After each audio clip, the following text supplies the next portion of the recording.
Hello, and welcome back to Ember, the locals-based think tank here for your thinking pleasure. Anyways, my name is James Darian, and just want to get started here with you guys. Open up. Let's go around the table. Karlyn, why don't you introduce yourself? Yeah, Karlyn Borysenko. I basically complain on the internet and fight critical race theory, and that's all I really do. kb.locals.com. There you go. All right. Kevin? Kevin from Engineering Politics. I'm a conservative content creator. I am hopefully beloved by the right and the left, probably not by either, because I'm, the whole conservative thing, but you can find me at engineeringpolitics.locals.com. Very good. Truman? Truman. I have a podcast, Return to Reason. returntoreason.locals.com, and I also complain on the internet and try to not be black-pilled on a daily basis. The end. That's me. Fueled by cynical optimism. No American Girl dolls? No American Girl Cynical dolls this time? optimism. Yeah. All right. Too much cynical optimism this time. All right, and I am James Darian, co-founder of Ember, and also host of the Commutation Construct podcast, Locals channel, and I'm spreading out to other social medias, and you will be able to find all of our social links in the description below. Anyhow, today's topic is going to be government versus society, and we're just going to go ahead and jump on into it. So the main question that we had for today's topic is really going to be, what are the sort of definition differences between government and society, and how much control should government have over influencing society, influencing the culture of a society, able to kind of decide where they want to see things going. So why don't we just hop into it? Does anyone have anything that they want to say right off the bat? Yeah, I have a question just about it. I think it's an interesting topic, and whenever you first texted me, I thought that was I'm like, okay, this will be fun to talk about. But I was just curious, what kind of got you thinking about this? So for people watching who don't know, we kind of go around and each of us will have a topic that we choose and kind of facilitate the conversation. And so James chose this topic and is going to be facilitating this conversation. But I was just curious as to what planted the seed in your mind to be thinking about, the lines between culture and government, or society and government, and where those things overlap and whatnot. How'd you get there, man? I'm curious about that. Was there anything specific that happened recently, or was it just something you've been thinking about? So I've been trying to mull over how we can have a bit more productive and constructiveness to our dialogue, something we can build off of, something that we can turn into maybe some more real world effective calls to action, as it were. And while I've been mulling over this more, I suppose, positive direction to try to create more hope, the spark of hope, as you would say, given our name. But while I was mulling that over, I was having a conversation with one of my very Catholic religious relatives of mine, and he mentioned how he was bringing up the concept of society not the liberal society not really having a way to maintain its principles, and he was making an argument for Catholic principles to sort of almost from a monarchist standpoint, because he thinks that monarchies have been more historically more stable, and that it would create that moral foundation that'd be useful for a society. And I was just I don't like that. Just my gut instinct is I don't like government telling people what is moral, because I don't trust that a government wouldn't twist and contort somewhere down the line. They wouldn't slowly just twist and contort what those initial moral values are into something different, into something that suits their favor, and just sort of slowly bending it to something that wouldn't be positive. I mean, that's in my mind, that's kind of what explains the Dark Ages in a lot of ways. It explains a lot of dictatorial regimes where they created this moral foundation that many of us see as immoral in all these different types of cases, but there may be this just ethos that they try to build up among their community, and it just can collapse. So that was kind of what got me thinking about it, and okay, I was trying to like come up with what is the question here, and I went to the gym, and while I was lifting, I was just like, ugh, that's it. Okay, gotta lift, bro. Sounds like you were skipping leg day. That's all I got from that answer. Yeah. But so I was going to ask you, what were you lifting and how much? But you can skip that. That's fine.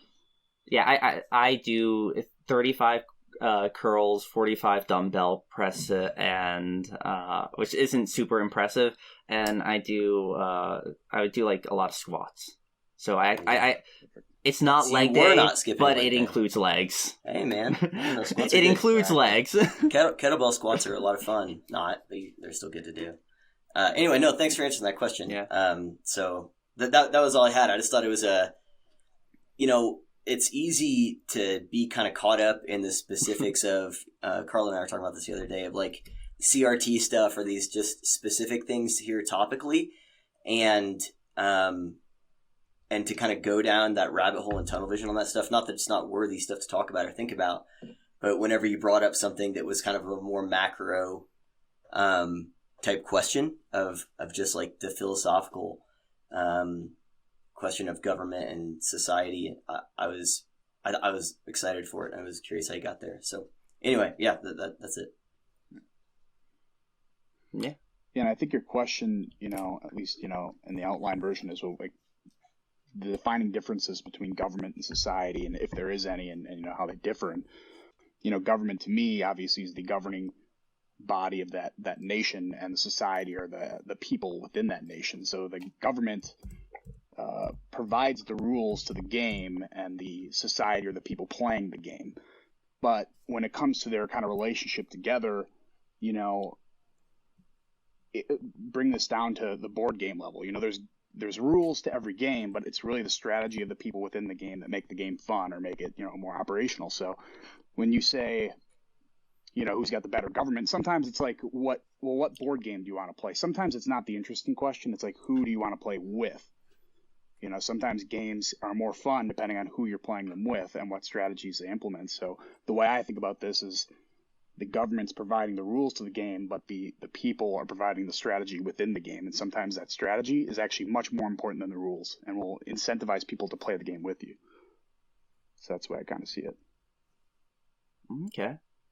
Any thoughts, Karlyn?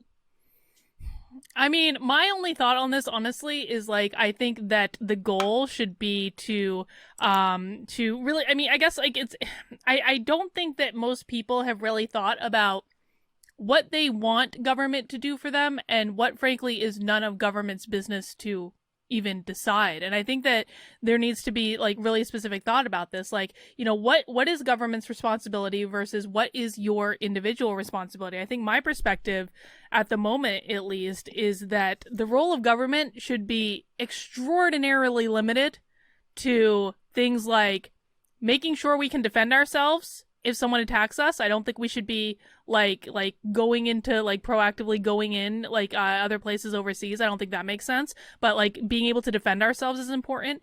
Being able to make sure we all have, roads we can drive on, making sure that, we have like basic infrastructure is important. But really beyond that, like people need to figure it out on their own. Communities need to figure it out on their own.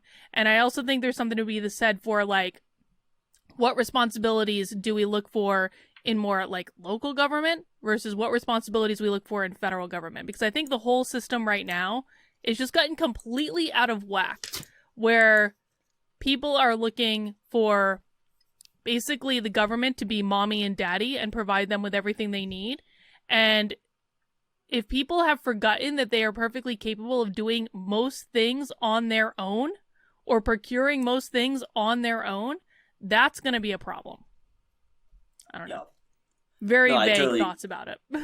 No, that's not vague. That's good. And I agree with that. I think a lot about not just the size and scope of government, but I think Ruben had a guest on maybe a year and a half ago who talked about competency and kind of added that to the equation of like, we think too much about what the size and scope of government is. And a more practical question is just competency, not what should it do, but what is it even capable of doing with any level of competency, versus the alternatives. But I was thinking about that's another thing. But the society and question that you had at the beginning, James, of what's the difference? How does society and government interact? And I was thinking about that. And I think that it seems to me, and I've used this analogy both with government and with media, but I think it's more so with government, that it's kind of a funhouse mirror that of the society, like reflected back to it. So it it's a distorted view of the society, but I think what government does is it takes some of the defining traits of that society and then amplifies them. And the traits that aren't as prevalent in that particular society, I think it diminishes them because it's amplifying the other things. So just what I mean by that practically is let's think of like the French Revolution, of what came out of that, the type of government that came out of that, what reflected the society at the time that was absolutely losing its mind. Whereas the American Revolution, the government that came out of that, reflected the American people at that time, the colonists and the culture that they had cultivated there, which both of those are words that I hope we get into later on. But or even just look at the Jim Crow South post-Reconstruction. The government that sprang up there after the federal troops left was a government that reflected the resentment and pathologies of the citizenry in those areas. So it amplified those traits. And so I think, and even just take Nazi Germany, the government, the National Socialist Party reflected the disillusionment and the resentment and the frustration of the German population after World War One.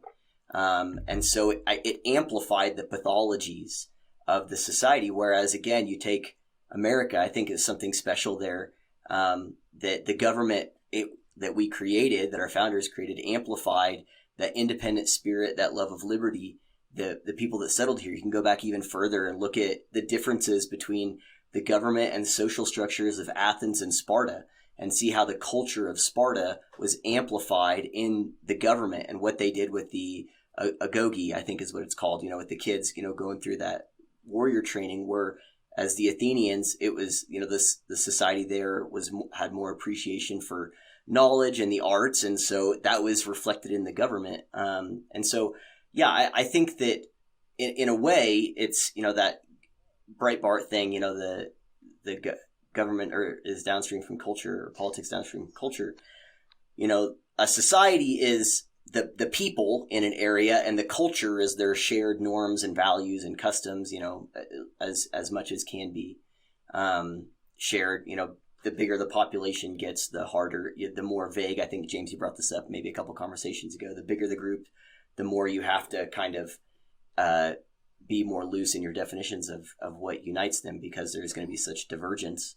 But yeah, my point is that I think as a society begins to devolve, and then I think it becomes cyclical, right? So the pathologies of the people are fed back to them from their government leaders who have the microphones. And so then it becomes this self-feeding thing, in either a good or bad way. So I think a virtuous society will create a more virtuous government, and a pathological society will create a more pathological government that will in turn serve to enhance the pathologies until something changes, until it destroys itself or something else happens. Anyway, but that was kind of my off-the-cuff thoughts. I don't know if that makes sense or not. But no, it makes sense. You actually probably answered questions for the next hour that I had listed down in our outline, but that's all good. So based on what you've said, especially referencing the quote from Breitbart about politics being downstream from culture, do you see a need then when establishing a government for that government to have any, I guess, what would be the word? Any power when it comes to maintaining that culture? No. The responsibility of creating or maintaining a culture is placed squarely on the people, not on the government. And if the government tries to take any responsibility for maintaining culture, that only takes freedom away from the people. Yeah, I would say, I agree with Karlyn on that, but when you expand out the quote, a lot of people argue against the quote, politics is downstream from culture, because they're like, well, obviously politics can influence culture. That's not what that quote means. It means that when politics tries to influence culture, it's like swimming upstream, and normally whatever positive influence they're trying to implement within the culture, the exact opposite is going to happen. So a lot of war on poverty is a good example of they try to, get a war on poverty, and now you end up with people in more poverty or more people with less money, and the exact opposite what results happened from what they were trying to implement, where the trends actually reverse when people are actually becoming less impoverished. Then all of a sudden those trends reverse when politics tries to influence the people and the culture like that. So it's not that politics can't, it's that it ought not to, because it always has the opposite effect that it's intended to. Ooh. That's a good thought. I hadn't really considered that. I was just gonna say I hadn't really considered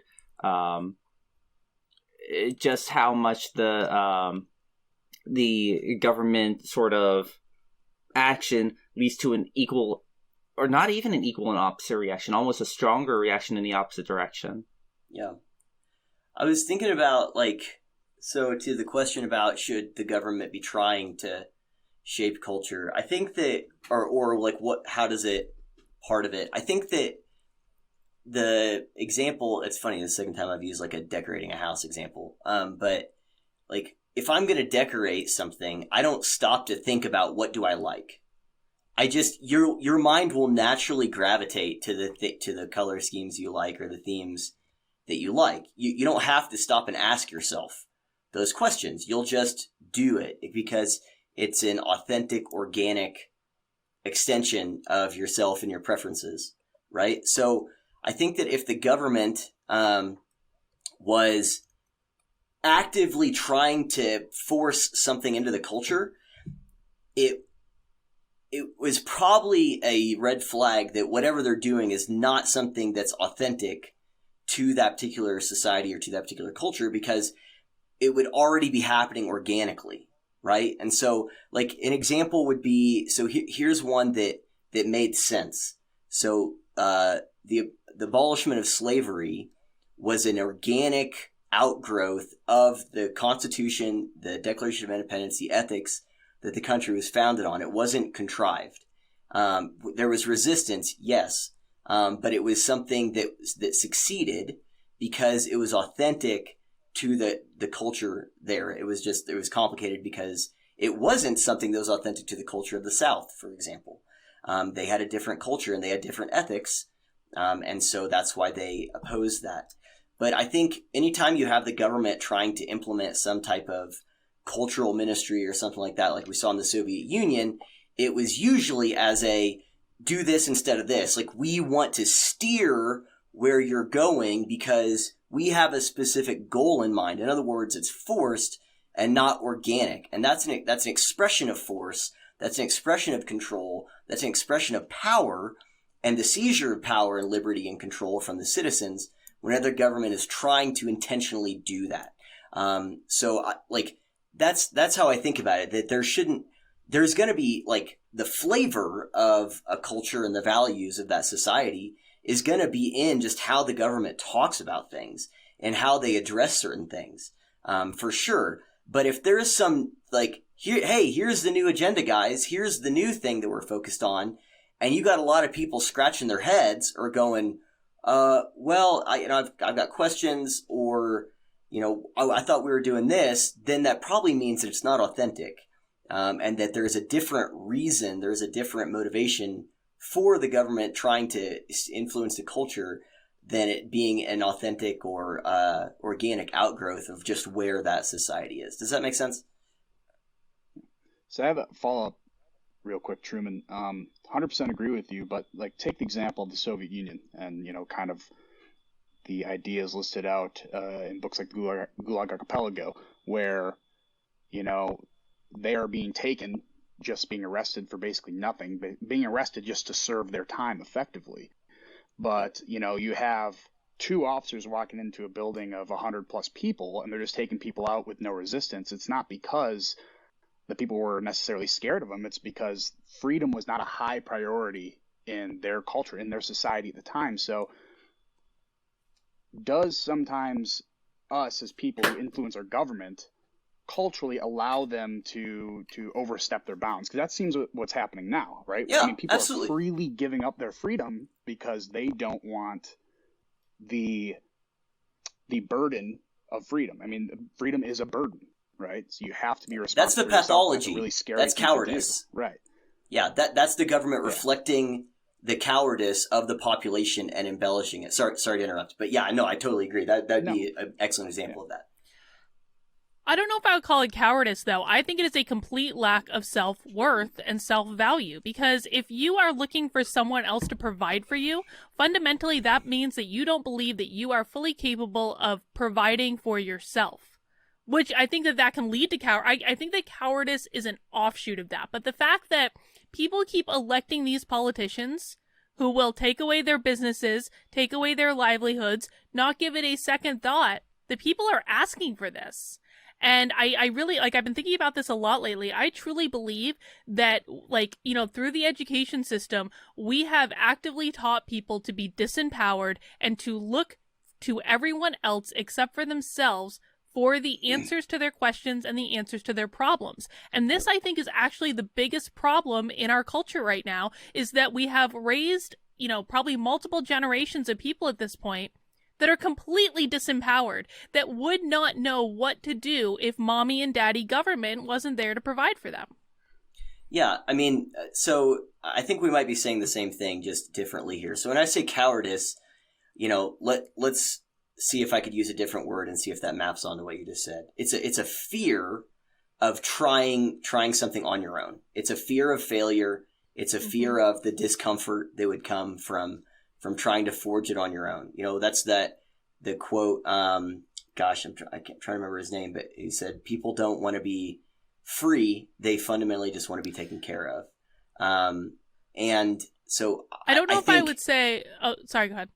Well, no, I'm just finish your thought. These two things are clearly the overlap is probably almost a total circle of being disempowered is another way of saying I'm afraid of trying, or I don't think I would succeed. Or there's that line I think about in Gangs of New York, whenever, Leonardo DiCaprio says, that's the thing of being under the wing of a dragon. It's a lot warmer than you think.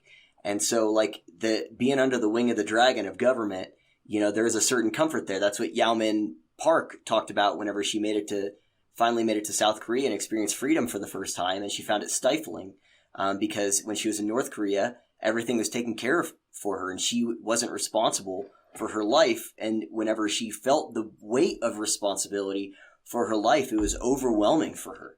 And so I think it's the same kind of thing. Whether it's, I think that what you're saying about people feeling empowered, or confidence maybe is another word. And again, I think the opposite of cowardice is bravery. And it does take some degree of bravery to step out and try to make it on your own. That's a muscle that I think as a society we haven't really worked on for decades, because we don't have rites of passage.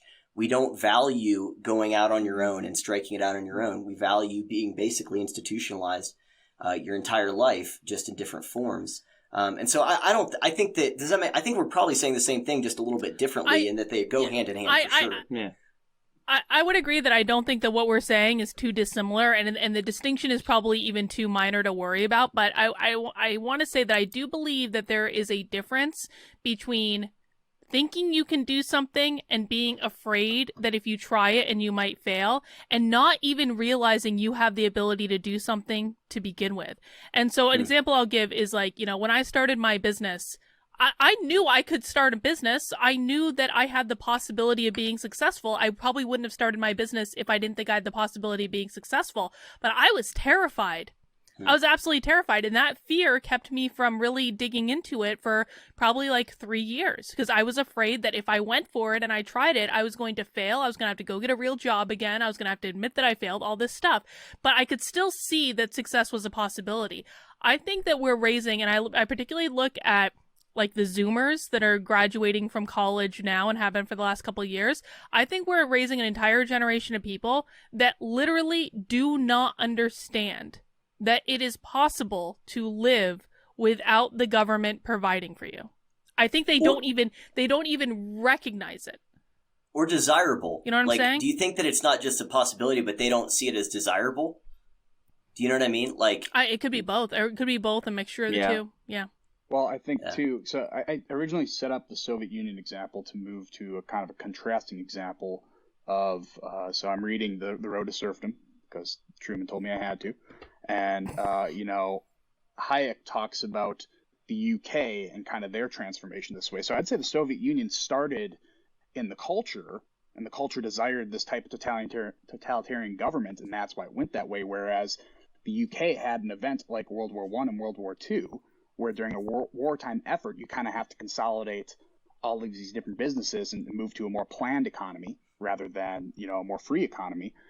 And the labor union or the Labor Party used that to their advantage to kind of solidify some of these wartime efforts in this planned economy and kept it moving forward. So now the people there, through really no cultural fault of their own, although there were steps taken before this to kind of change the culture this way, but it was an event that actually kind of catalyzed this paternal welfare state that people got hooked on. Now, after they got hooked on it, can you say it was their fault? Is there a big difference between the Soviet Union version or trajectory into the same type of nanny state compared to the UK back, in the mid 20th century? Yeah, that's exactly right. And what Karlyn was saying there about the Zoomers and stuff. So I think that there is nuance here where you can say, okay, the culture of a country might be one thing. You have some type of event or something that happens that forces them to have to adapt or do something, to respond to that thing that is probably, at least in their mind, temporary. So we could even use a contemporary example with, mass mandates and how COVID has and how we've seen the response to COVID has taken something that a lot of people perceived as temporary, and then it's becoming a permanent thing. I mean, the exact NBC article was when they tweeted out about the article about it's like these people are keeping their masks on indefinitely. The answer or the reasons extend beyond health concerns. And so the point is that you have something like to go to Great Britain where you have a culture that maybe because it's a liberal culture or an open culture that is, adaptive, they're like, yeah, we need to do this to respond to this thing right here. But then because of bad actors or maybe well-intentioned but naive or some mixture of both, you end up with a system change that starts to become permanent.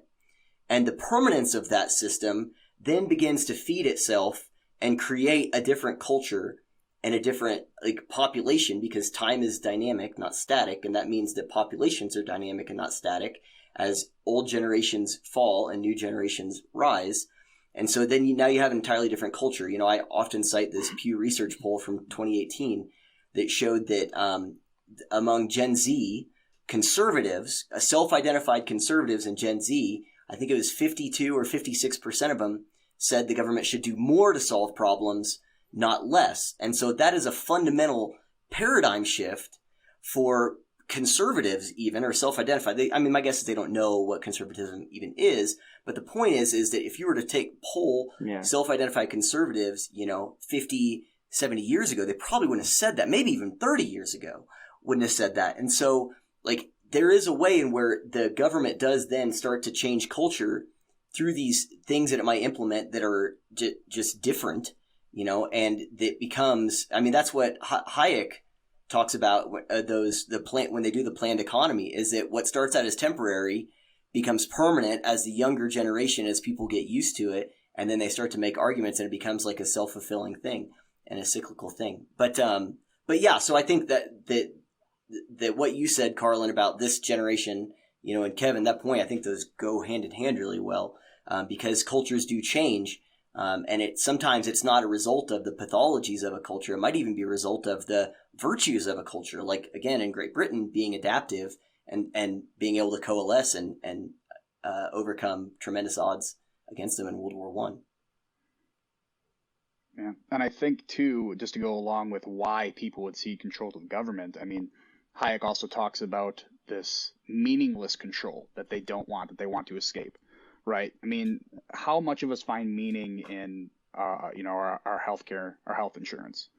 Like, no one really finds meaning in that. I don't really want to manage my own healthcare. So if someone else can manage that meaningless work for me, why not cede that power to the government? And I think that's part of the psychology here, is people not only are afraid to take care of themselves sometimes, but also are like, why? I mean, this thing is so unimportant to me until it is, unfortunately. I'm just going to give away that power just because there's someone there willing to help me. Well, and because it might be complicated or tedious, right? Like, I think about that, like, so to use a movie example that might not make sense when I first say the title, but the movie The Other Guys, right, with Will Ferrell and Mark Wahlberg. I love that movie. It's a hilarious movie, and all throughout the movie, this guy who's like. And I think the policemen's union is saying, we're going to have a vote on what to do with our retirement, like this thing. And no one's interested. No one cares because it's boring. And this thing that actually doesn't seem like it's integral to the plot, turns out that at the very end, it's like, no, he was about to turn over all these policemen's pensions Spoilers. To the bad guy of the movie. Right? Yeah, spoilers. Aim for the bushes. And so, but like, the point is that it's tedious. People don't want, it's like things that are like that. It's, we've gotten a little fat and happy in our society that kind of takes care of itself, and these bureaucracies that run these things. And it's like, give me the 10, explain it to me like I'm a 5-year-old, explain it to me like I'm a 3-year-old. Right. And so, I think it's that example in that movie is a really good example of where a lot of people are with this stuff. Why don't people show up to school board meetings, right? To ask questions about CRT. And so on and so forth. And so, like, yeah, it's tedious and people don't want to mess with it. They have busy lives, and they tell themselves that, but really it's just, I want to go home and sit on the couch. But yeah, they set themselves up to be lazy, I think, in that way, by ceding that over, because it's complicated. I don't know. Does that make sense? It's a nice way to push the excuse off to someone else. I mean, your little quote there is kind of revealing, and made me think of another Office quote from Michael Scott that it's not my fault, it's society's fault, and if it is my fault, it's because society made me that way. Yep. It's like there's always something else to blame except yourself, and this makes it super convenient. And if you want to change society, well, use the government gun to do it. Makes it super easy. Yeah. Well, Truman, I'm glad you brought up the CRT example, because this is why I've been really trying to impress upon the right lately, that, like, we are not winning the battle against this. Like, we are losing, and we are losing badly, because the thing of it is like, whenever they see a victory, like another state bans CRT in schools, they're like, woohoo, we're winning. We don't have to do anything now. We don't have to go to the school board meeting. We're done. We don't have to stand up or do a protest or do a rally or even go to a vote or any of these. They really do take it as an excuse to, like, okay, someone else is taking care of the problem, so I don't have to. And that's why lately I've been, like, really hammering, like, no, we are losing. And it's not even close. You've got to start, like, actually taking an active interest in this, but people have just a downright aversion to, and they really do make every excuse in the book about why they can't get involved. I mean, if you say, well, I don't want to go to a school board meeting because then people will know who I am and they'll ostracize my kid. I'm like, okay, well, can you retweet this thing from your anonymous Twitter account? No, can't do that. It's like even if you give them the very lowest bar to entry that you possibly can, they're still like, nah.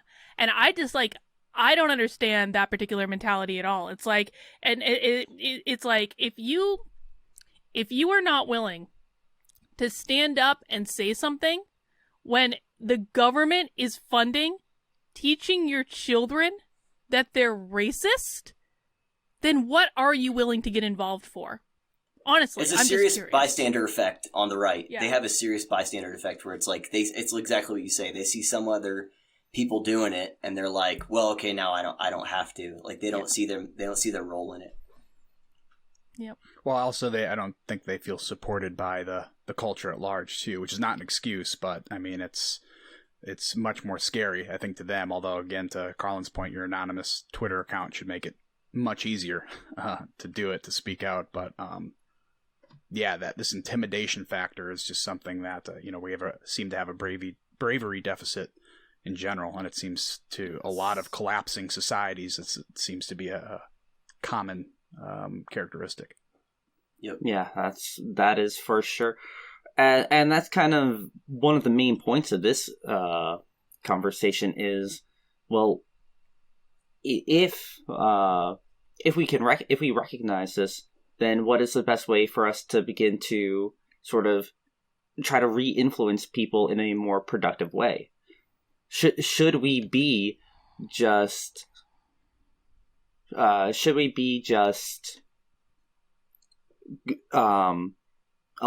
having people just continue as they are? Should we motivate people to get involved and go take more of a governmental approach or more of a content creator approach? What direction should culture be created from, would you say? I think, how I've been thinking about this and approaching it is there are different types of people in the world that we can expect to show up, and then we can also predict the people who are not going to show up. And if you look at like personality like assessments like I do, because I'm a nerd, like it is very clear what types of people are actually going to be useful in terms of a proactive creation of culture, or however you want to frame it, and what types of people are not. And, this might be an unpopular answer, but to be quite frank, like lately, I've been messaging out to deliberately try to get the people that I think are just going to be drags on it, who are just going to whine and complain and not do anything proactive. I'm actively trying to get them out of the conversation. I'm actively using language to challenge them, to get them to go off into their corner and to find each other so they can whine and complain in their little corner or wherever they want to go, so that then the adults can come together and actually have a conversation about what to do. And I do think we need to be very realistic about this. I mean, at least from my perspective, I take it from, in organizations, if you have one person with a bad attitude, that can derail the efforts of two highly productive employees. And so if we have a whole bunch of people with bad attitudes that are just being detrimental to the effort, it is not better for us to try to find a way to include them and prod them and continue to try to cajole them. It is not better to try to appeal to the lowest denominator. It is better to get the lowest denominator away from the conversation so that then you can work with the people who are actually interested in being there.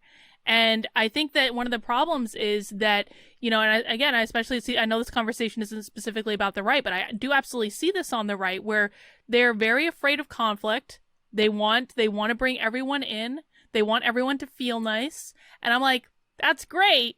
You're not, like, we're going to go nowhere with this conversation. So I think the first step is we need to be more clear about who is actually going to drive this forward. Because it's not going to be the people who are complaining about it all the time. That makes sense. So you're saying democracy is a bad idea? Well, no, I mean, I'm not saying that at all, but I'm saying in terms of anyone can show up and vote. No one is taking away anyone's right to vote. They can still show up to vote. But in terms of actually forming some sort of I don't know, and actually trying conversation? Yes, exactly. Substantive. The conversation. A substantive conversation about where do we go from here? How do we have conversations about what type of role government should play? That's going to be done by a small group of people. And, either you want it to be a focused effort or you don't. It's kind of like one of those things where you're either going to contribute productively to this or you're going to whine all the time. And if you're going to come and show up and whine at every single thing that someone else suggests or every single idea, go over there and sit at the kids' table. Yep. Can I piggyback off of what you just said there, Karlyn? Yeah, of course.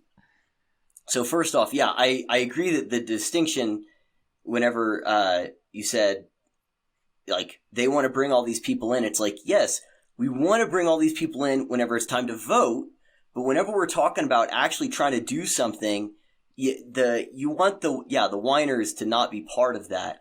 And I want to add something to what you said there in terms of the effect of helping like you said, intentionally trying to get them to self-select out, is that, again, that can be a process not just of go sit at the kids' table forever, but to hopefully spur on some type of self-reflection in them about their role in all of this. I had a friend, I tell people this, that the older I've gotten, the more I've learned, that people, basically, not like we need one more thing to divide ourselves along these lines, but you learn who the people are that show up and who the people are that are the excuse makers the older you get. And you learn who the people are that whenever you run into them or see them or talk to them, and it's like, we should do something, that are like, yeah, that'd be great. And then when the time comes, it's, hemming and hawing. I gotta mow the lawn. Exactly. And who the people are that are like, hell yeah, man, I'm there. And so you learn who the reliable people are. I had a friend who I was talking to him about this, I think it was in January. It was maybe late January, early February, because I know we were talking, it was after my wife had her miscarriage. And we were somehow got on the conversation of that. And this friend of mine, he is someone I like a lot, good friend, but he's one of those people who is not super reliable. And he was telling me the story about how he was planning this birthday thing, and had planned it months in advance, with a bunch of these friends he had from high school, and how, as it got closer and closer to the time, more and more of them were like, oh, I had to work. And he was frustrated. He's like, man, I gave you months notice, and he asked me, he's like, well, why don't we go, hey, let's go camping sometime, and do this. And I said, sure. Yeah. I was like, let's do it. And I said, how about this? Cause he was talking about meeting in between Missouri and where I live. And I said, I'm going to be in Missouri here in about a month and a half. Let's plan for it then. And I did the exact same thing where I gave him the notice, let him know, brought all the stuff. And then when the time came, and the thing is that I knew, I'm like, he's not going to come. He's not going to do it. He'll have some excuse when I get there, but I still want to bring the stuff and give him the opportunity to see the hypocrisy of what he was bitching about to me on the phone that night. And so I made sure, just like you said, Karlyn, to call those people out who are going to self-select out, but you want them to make the decision and hopefully have the self-realization and self-awareness to see what they're doing. And so I did the same thing with my buddy, where it's like, I said, the exact way I worded it was that, hey, if you're not full of crap about what you were telling me about, like, hey, I'm here, just like I said. And it was excuses. And you could see in some of the ways he was talking about it of like, yeah, I can see this, this is exactly what these guys did to me, and I was mad about it. And so what I would add of what you're saying is, yes, you want to get those people out of the conversation, but not like in a mean-spirited way, not in any kind of antagonistic or purposely divisive way, but the hope is that it's a moment of, one, to help the productive people be more productive, and two, for those people to have hopefully some type of self-reflection and realization of their kind of role in this, and to maybe help refine their character to not be those whiners and to actually come back to the table, having had that, time out or whatever, and been refined by it. Does that make sense? Is that fair to say?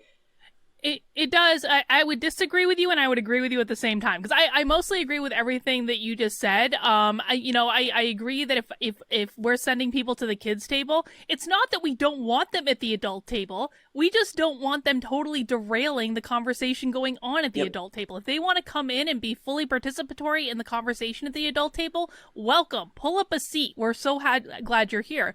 But I disagree in that I will absolutely be purposefully antagonistic. And the reason for that is that sometimes when you push people against a wall, it helps them to bring out things in themselves that they didn't know they had. Or it helps them to kind of say, it helps them to make that choice, to say, you know what? She's right.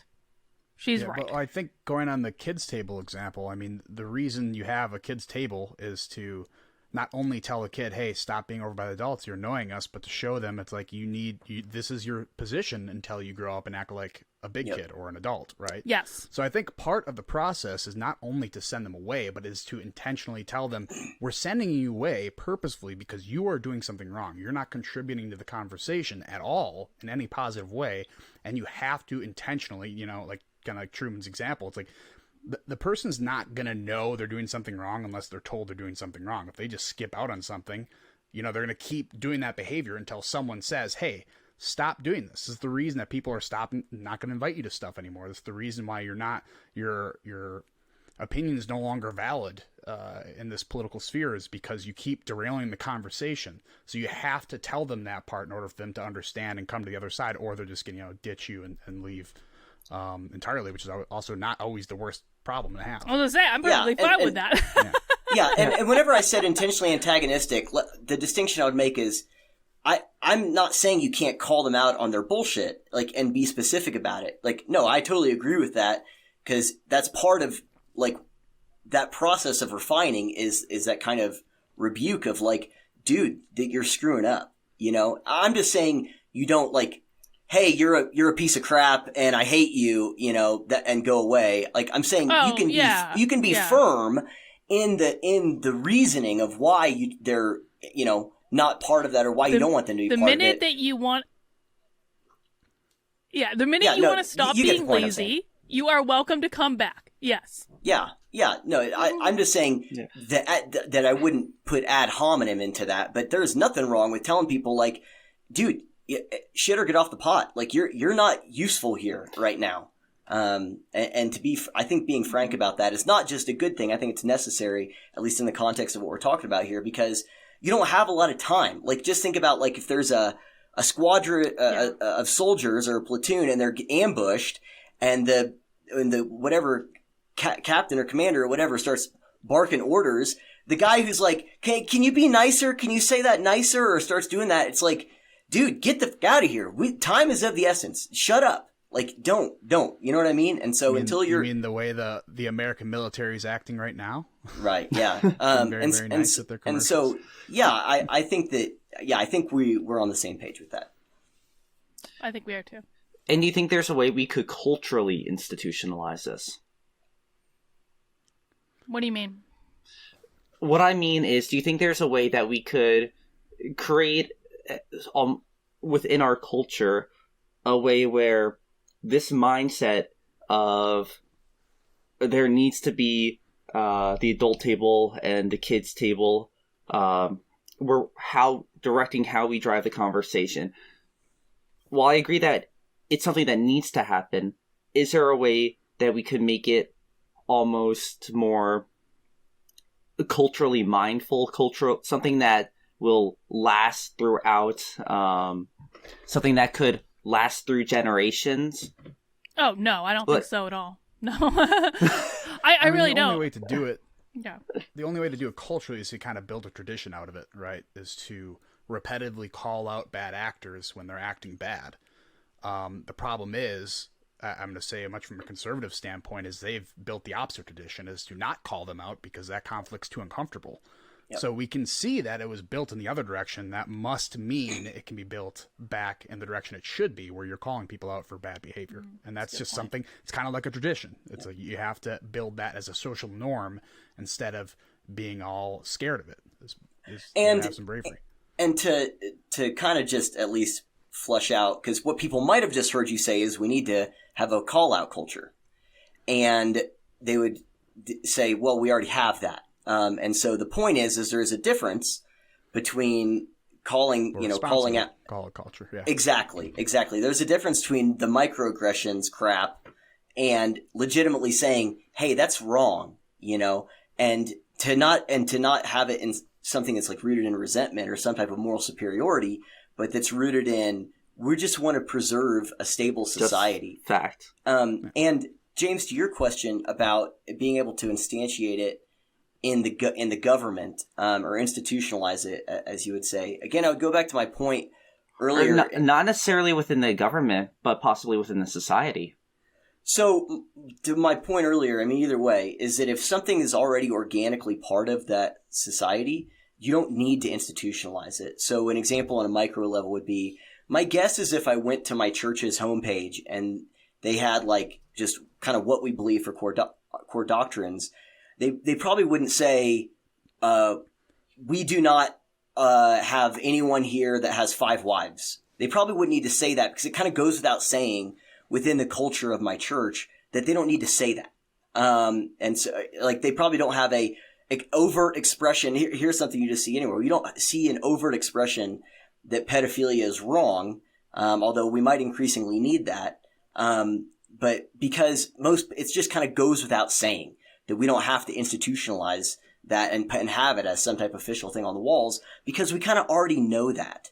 And so if something's organic and it is just already like endemic to that particular group of people, the culture is, I think, like the arts and the social institutions and the customs of a particular group in an area, or a shared government or something like that, then you wouldn't need to institutionalize it. And I would go back to, if it's something that seems to be overtly being pushed to institutionalize, I would use the example of, we're seeing just all this gender bending stuff being pushed on kids in different institutions. It's like, okay, the fact that they're pushing that shows they're trying to change it. It's not an authentic reflection of where we are all at right now, but they're hoping to change that by pushing something that's an inauthentic expression of the majority of the population. So yeah, I would be wary about intentionally trying to again, if I'm decorating a house, I don't stop and think about what I like. It's just going to happen. I'm going to gravitate to those things anyway. So if you're having to stop and think about it, then it raises red flags for me, although I don't necessarily know the specifics of what you might be referring to and what that would look like.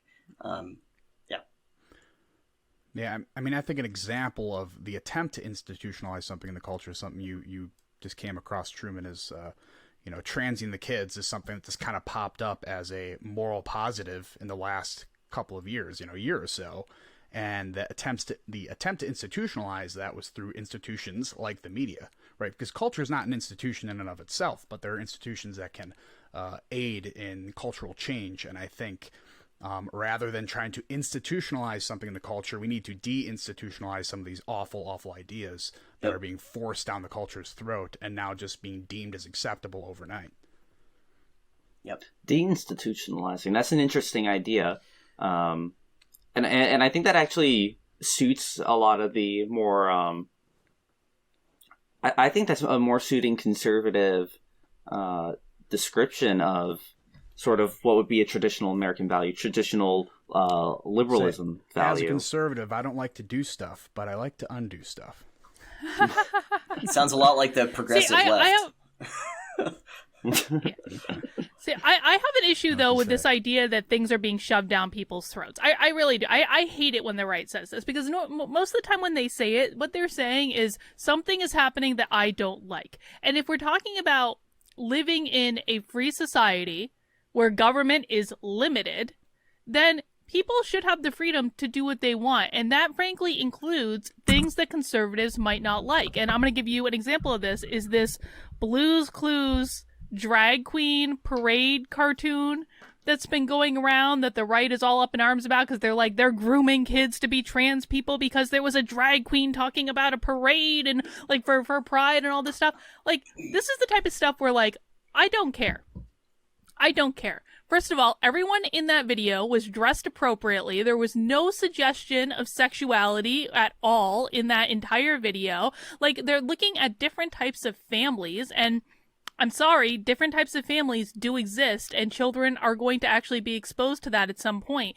And again, if we're talking about creating a society in which the people are have the ability to do what they want without the interference of government, then people are allowed to live their lives in different ways. People are allowed to love different people. People are allowed to, be trans if they want to be, or use whatever pronouns and names they want. And it's like, is it something you choose for yourself? No. But good thing we live in a free society, so no one's forcing you to do it. You know what the other thing is that people aren't forcing you to do? Have that on your television, because you're perfectly capable of changing the channel or turning it off or putting something else on and making that choice. And it's just like, I think that sometimes people just they lack personal responsibility in this area. And again, it's maybe not looking to the government to regulate everything, but when you're talking about like a cartoon on a children's television show, take some personal responsibility and turn it off if you don't want it in your house. Period. Problem solved. Yeah. So that's Kevin, you not wanna get this really one? what I was referring to there. I didn't think it was. So It was just the thing that came to disagree mind. with you more on this one. Well, we can. Other than a drag queen is overtly sexual. That's the only reason it exists, to accentuate sexual features in a man. So I would disagree with the sexual feature of the particular cartoon, although I agree with you. Be a responsible parent. Make sure your kids aren't watching this. But it is the overnight change in acceptable behavior that is troublesome. And that is the part that's being forced down people's throats. Like, I'm In not a talking free about trans country, people. should people be able to dress up like a woman? Yes. Yes. But overnight, should we deem it acceptable that teachers and people working in schools should be able to say your kid is trans? You have no choice in whether they're going to be. But trans those are or two not. different things.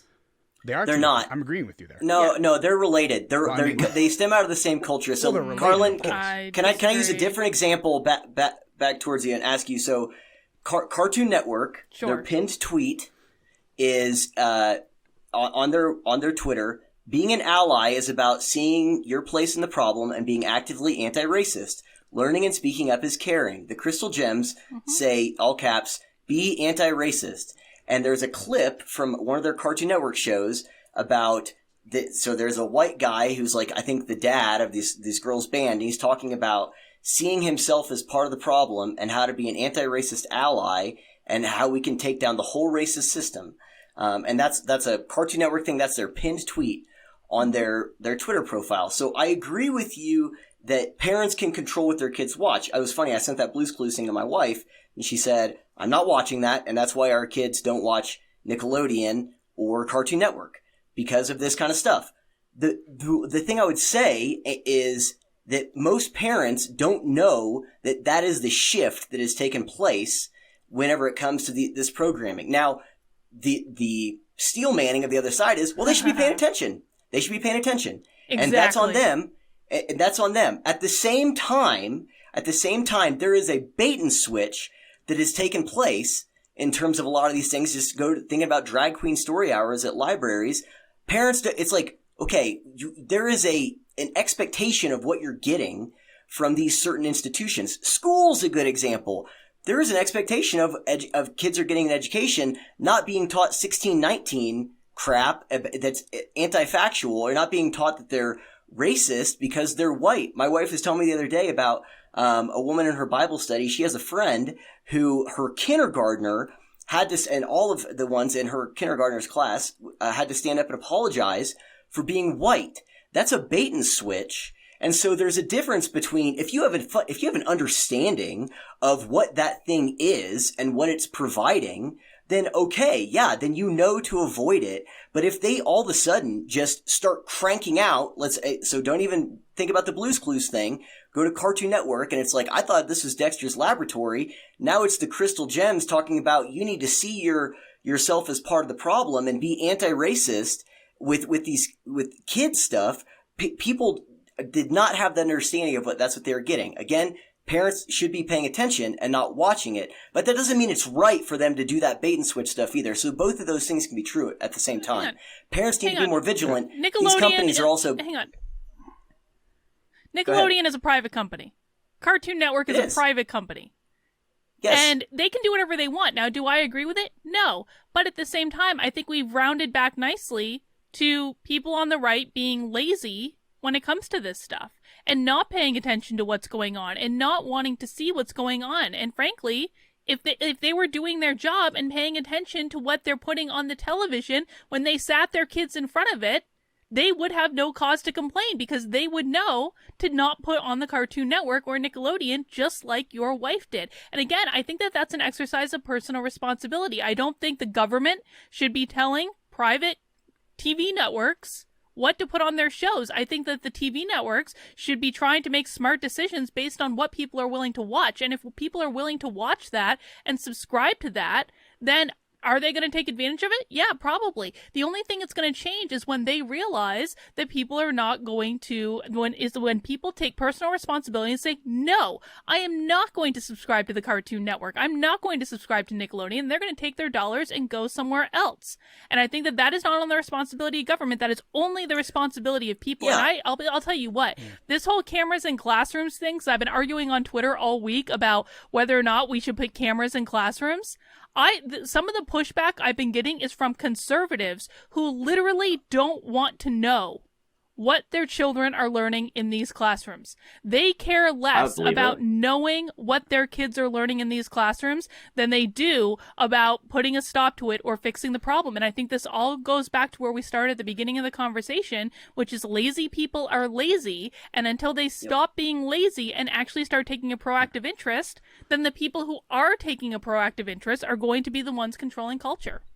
It is really ironic. Let me say something really fast. Too. Let me say something really fast. Just to so I agree, Karlyn, that the government shouldn't be involved in that. I at no point am I saying that the government should be involved in the Nickelodeon Cartoon Network thing. I didn't think you were. I'm just saying that if you walked into Starbucks and they handed you a cup full of shit instead of coffee, you would have reason to be frustrated because you had a different expectation of what they were serving. Now, after you had that initial encounter with them, then you know to avoid Starbucks because now I would argue that they've always been serving shit. But my point is that you know that the expectation has changed. But saying that they're a private company, they can do what they want, doesn't mean they don't have a responsibility to at least notify people that they're doing a different thing. That's all I'm saying. And so, again, you're right. People are lazy. They have said, let the government take care of it. That's what the conservatives that are pushing back you about cameras in schools, same kind of thing. I don't want to know. I don't want to worry about it. Totally agree. And people do have to step up and take responsibility. But I was simply addressing this idea that this stuff isn't being pushed down people's throat and that saying that it is some kind of saying that I don't like that thing. When overnight, the biggest kids networks have changed to like anti-racism stuff and gender bending stuff. That is them pushing something down people's throats and changing the arrangement. Now, again, parents, we know it's like, okay, they're doing a different thing. Not going to watch that. But there's another way of saying pushing stuff down their throat is saying there's an agenda. Okay? So there's clearly an agenda that is behind what they're doing. And so that is different than what they were doing in the past. And so I think that there are conservatives that are bitching about it. And you know what is not going to fix it? Wait, hang on. And you know what's not going to fix that is conservatives whining about things being shoved down their throat while doing exactly nothing to stop it. Agree. If their pushback is whining about it, then that's not pushback. Yeah. No, so then we agree. Well, if their pushback, if their pushback is posting it on the internet and saying this is disgusting, that is a valid form of pushback because it's letting everyone else know it's like, holy shit, maybe I should pay attention. My kids are watching Nick Jr. Because this stuff is horrifying.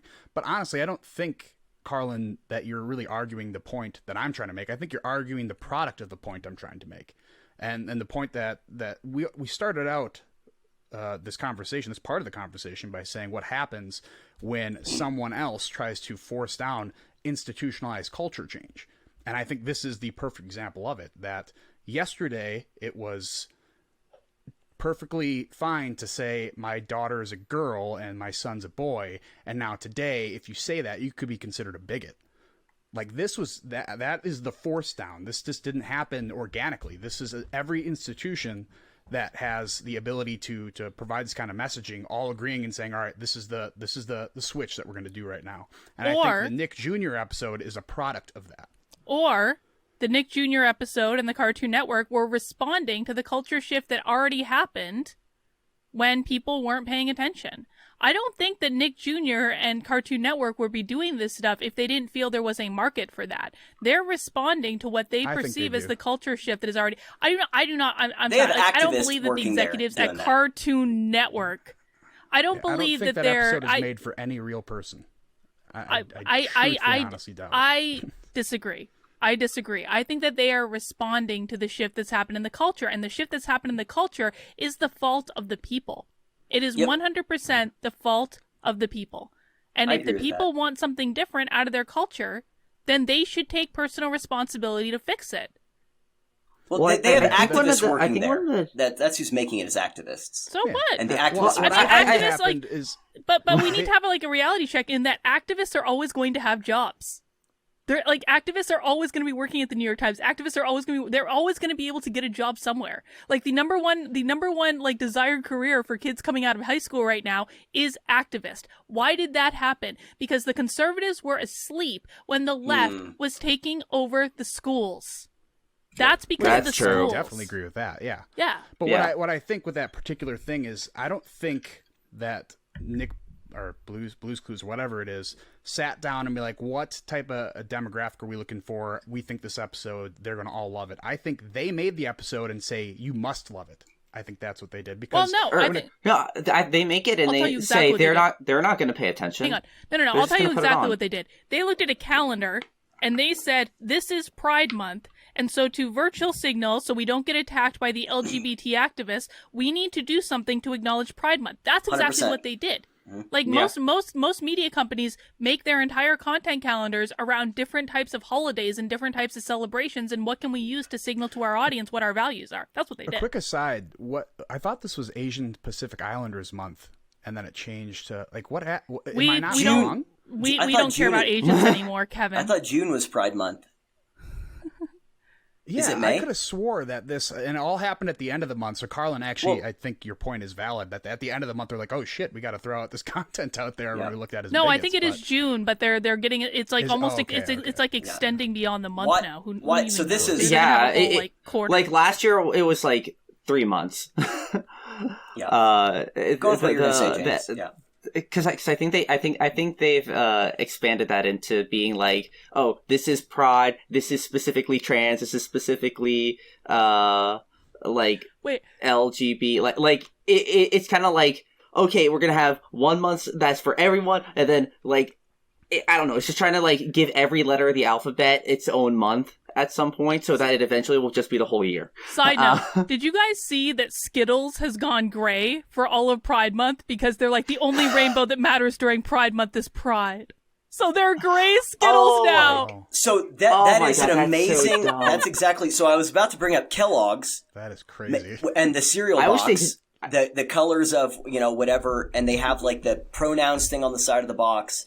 So you have Rice Yeah. Krispie treats and stuff that's like rainbow hearts, and it's like my dads are awesome, my moms are awesome, and so you're right. So let's try to create a synthesis here because I think we're all kind of holding a different piece of the elephant. That conservatives have been asleep at the wheel, so we all agree on that. That we don't that Yes. we beat Yes. that horse is dead. It's mush. It's unrecognizable. I Conservatives was asleep at the taking a wheel. nap earlier, so yeah. Um, I guess. I might Right. revive that point several more times during this conversation. I believe that. So the second thing is, so if let's use an analogy. So it just came to my mind, but let's say the you go into a convenience store, right? And there's no one up front. There's supposed to be someone at the counter. There's no one at the counter. They're not doing their job. Is it then okay for you to steal things from that store? Is it okay? No, because there still is a standard of ethics that you should abide by, whether or not that person is up front. Now, here's two things. Let's go back to the person who is supposed to be working the counter, their perspective. Do they get to complain 100% that someone stole something? Let's say their boss is like, hey, all the stuff got stolen. Why weren't you up front? They do have some responsibility there, right? They're culpable in the fact that someone stole stuff. At the same time, if that person got caught... But they were supposed to be there and weren't. Right. If that person got caught, they would still be prosecuted for stealing, as long as it was over $1,000 if they're in the state of California. And so, like, both of those things can be true. The fact that the conservatives have been asleep at the wheel does not justify these batshit crazy people who want to implement just anti-factual things all in service. But again, we don't want to get too much in the weeds here about specific with the Blues Clues trans thing and non-binary dolphins and, and that drag queen with the microphone had a BLM fist on it, right? And the anti-racist, like, this is all in service of an authoritarian ideology. All of this is in service of trying to instantiate their political ideology, which is a fucking nightmare, okay? So, like, both of these things can be true. Conservatives are asleep at the wheel, but that doesn't mean it's like, well, cat's away, the mice can set up gulags. Like, no, like, both of those, and also, say, like, the first step for a lot of people is having that exposure of people sharing that Blue's Clues thing and going, do you see what's happening here? Or sharing the Crystal Gems anti-racism thing, or sharing the videos of the Zoom calls with the teachers who are talking about CRT in classrooms, that they're still gonna teach it even if their state bans it. That's the first step of getting that information out there so that people realize that they do need to be doing something and maybe lighting that fire under their ass to get in the game.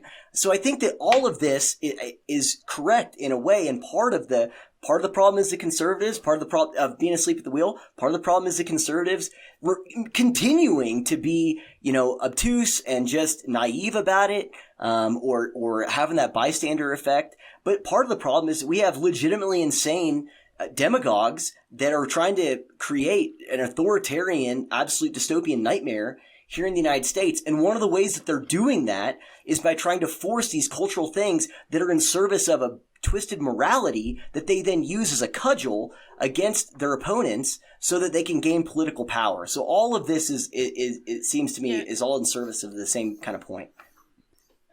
But Truman, I'm gonna be honest. Like, I don't care if someone's trans. I don't care if they have a pride parade. I don't care if we show kids. That's not what I'm talking about. Different. Not what I'm talking about. No, but it is. But it is because here's the thing.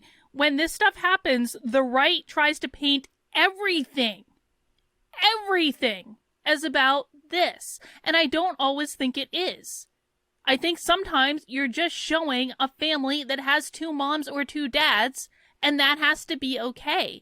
And until we get to a place where people start fighting back against the correct problem, instead of just whining and complaining all the time that someone showed something different that goes outside of what their traditional morality is based on Christianity, which is not everyone's religion, and we don't have established religion in this country that's established by the state. Like, every single time this happens, the right does the boneheaded thing of making it all about, like, whining about, oh my God, they showed families that are not traditional families. They're attacking our Christian values. And this is part of the problem. It's not just that, you know what, here it is. It's not just that they're not fighting, because they do push back. I mean, we can point out everyone sharing that dang Blue's Clues video, right? But they push back on stupid things that are not the point. And it deflects from what the actual point is. So it kind of goes back to the beginning of the conversation about, like, having a kids table. Like, whenever, like, I don't think there's anything wrong with showing a family with two moms. I don't think that there is anything wrong with showing trans people that are living happy and productive lives and running for governor of California. I don't, like, this is what it is. When you live in a diverse society where people have freedom to live life the way they want, I don't think they're wrong. And I don't think that there has to be some sort of discussion around, there has to be some differentiation between when this is just clearly being pushed as part of an agenda, and when we're just showing the reality that different people make different choices. And if we attack every single person that's made a different choice in life than the one that we would make, then that's not acceptable either. And it just detracts from whatever argument that we're making. I don't know if that made any sense at all. It made sense to me. I don't know if it made sense to other people. The right definitely has an issue with scapegoating whenever there's an issue that they take. That is the word I was looking for. Thank you, James. I was gonna say, I think that's the word you're looking for. Now, I think here's a real question, because we have to think, what are the limits of responsibility of the citizens? Because we are an independent nation, but then where is the line between responsibility, faith, and trust? And how do we determine it? Because with a lot of these people, they're basically putting on Blue's Clues because they watched Blue's Clues as a kid and it was fine. And they were happy with it. And they trust that Blue's Clues, and because they liked it, they think, oh, it's going to be fine for their kids. And they're honestly not they're not checking up on it to see, like, when they go back to it now 20, 30 years later, they're not turning on the TV to watch an episode of Blue's Clues and see, oh, has this changed at all?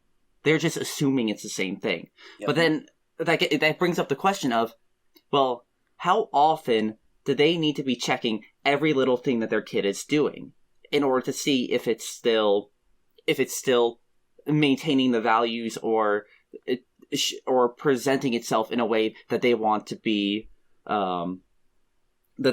promoted, and to make sure that they're not like putting their kids in front of a bunch of activist material because they don't realize it. Like, is it that they need to watch every episode? Do they need to watch every other episode? Like, how often do we need to do these check-ins?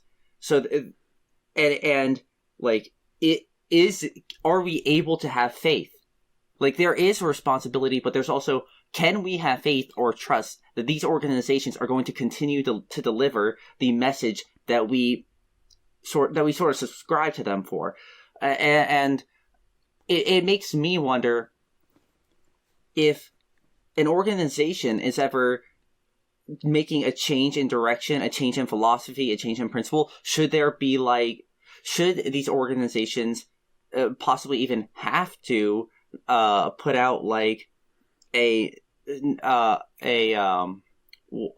it called? A press release. So they have to put out a press release. Thank you.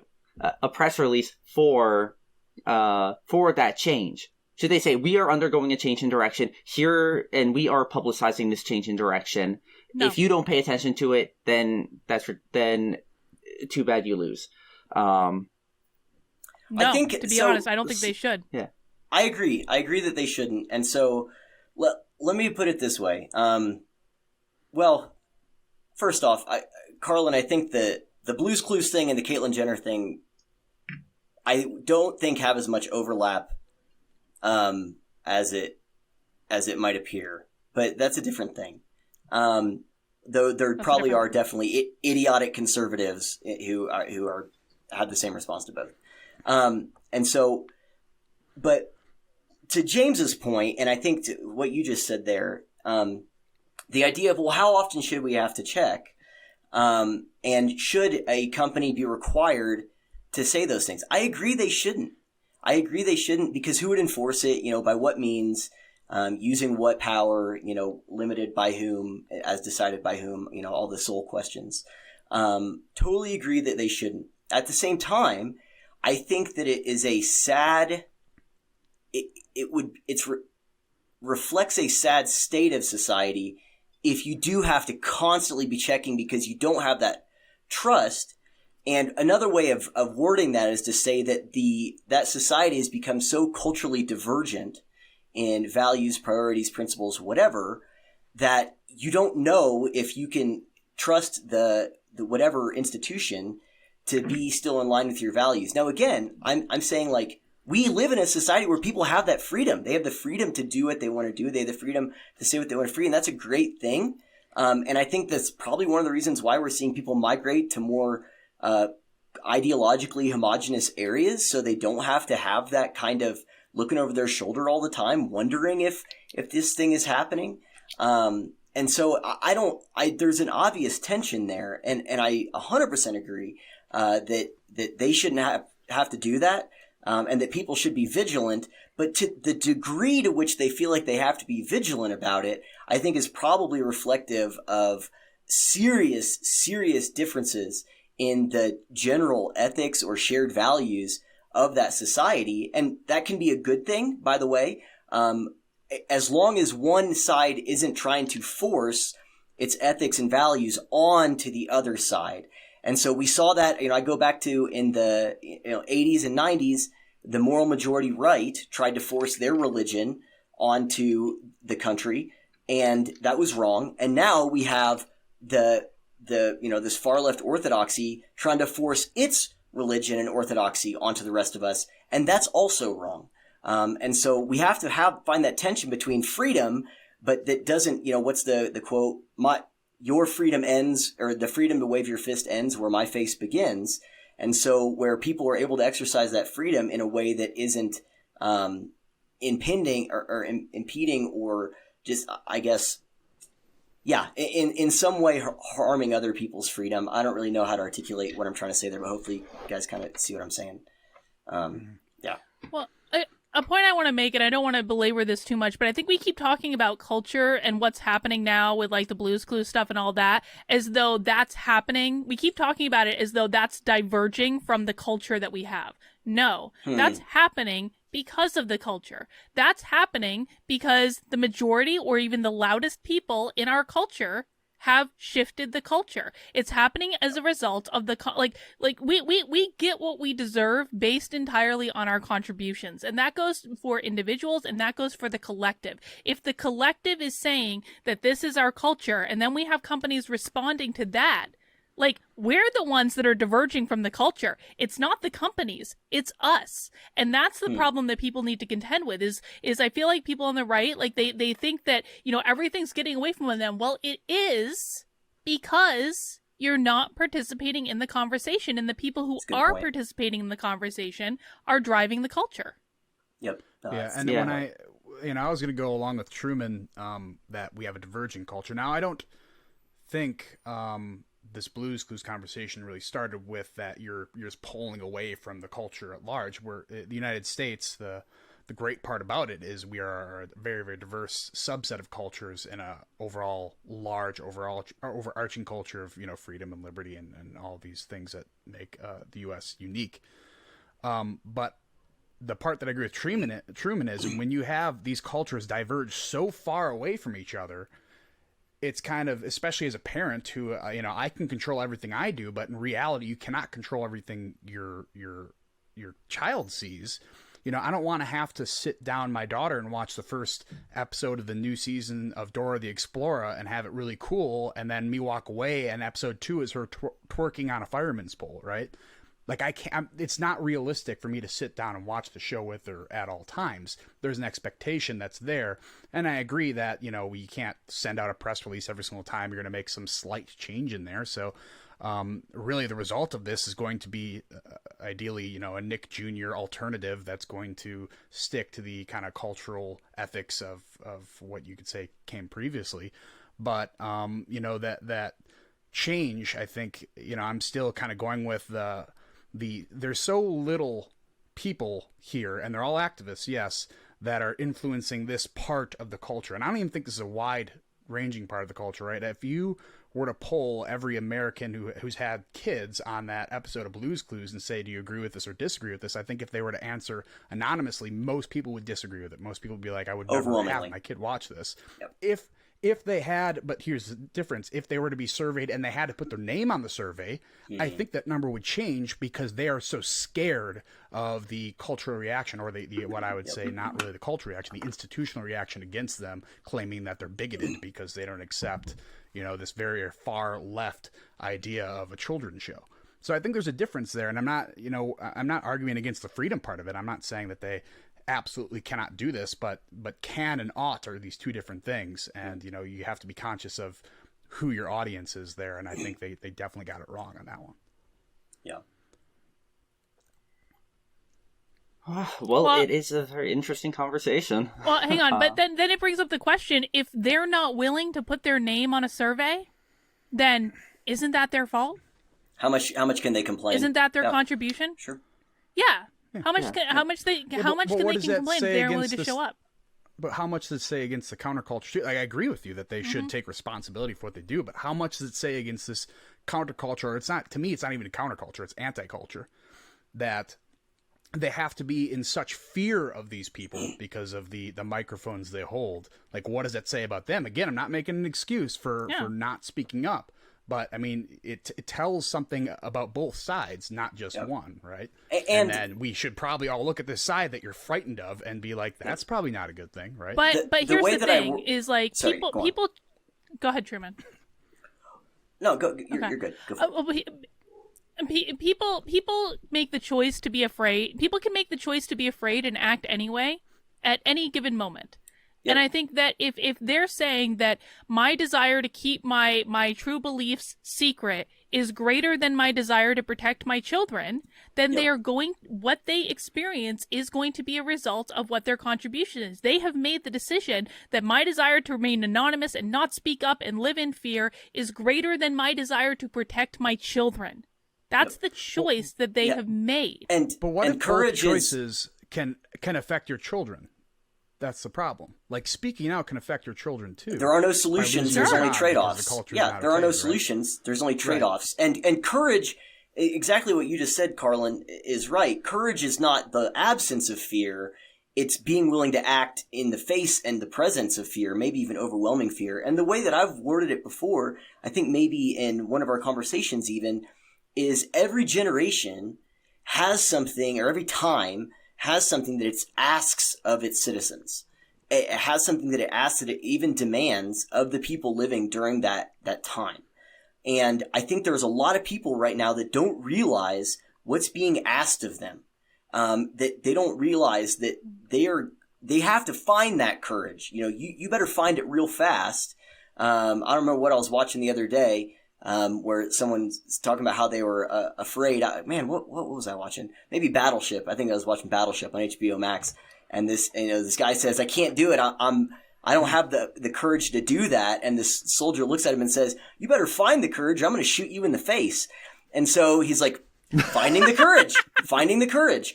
And so the point is that I think that people they haven't caught up to the severity, I think, of the situation, of the overwhelming nature of this. And again, that's the being asleep at the wheel, whatever. But I think once they start to realize what's being asked of them, like we have to put, and I think, Karlyn, you do a really good job of this and articulating this, of putting a crossroads in front of people, of saying this way or this way, that, do or do not, there is no try. And for them to understand that is what this moment demands of us. It demands that they pick one, but they have to own that decision. And that includes, being silent and owning that decision, and to Kevin, to your point, or speaking up and owning that decision as well, especially if there's negative consequences, because it's going to be that either way. There's this guy who mentored me in college talked often about, he said, there's the pain of discipline or the pain of regret. You can't avoid pain. You just got to pick what kind of pain it is. And he said the pain of discipline is whenever I'm sore after a good workout at the gym and I feel my muscles, sore and I'm fatigued. But the pain of regret is when I look down and see my, my fat gut because I didn't go to the gym enough. And so you got to pick one. And so, yeah, I totally agree. But there's so many people that haven't realized that that's the moment that we're in. And I do think there's some utility in sharing those things, whether it's the Blue's Clues or whatever, pick something. We have 1,000 things. Those Zoom calls of the teachers in like Oregon, Washington and stuff. I think those are another thing, is doing that, of helping people realize what exactly they're facing. That's the next video that I'm going to make, is going through all these examples of like, do you realize the nature of this fight and what's demanded of you? You have to pick something here, because sitting on the bench isn't an option any longer. I mean, I guess it is, but you don't get to complain about the final score of the game if you stayed on the bench the whole time. And so if that's where you're at, you need to shut up, because you're not useful in this fight. So yeah, I agree with everything you just said. We all agree. Yay! Yeah. Dave Rubin, I agree. I love that Freedom Tunes one.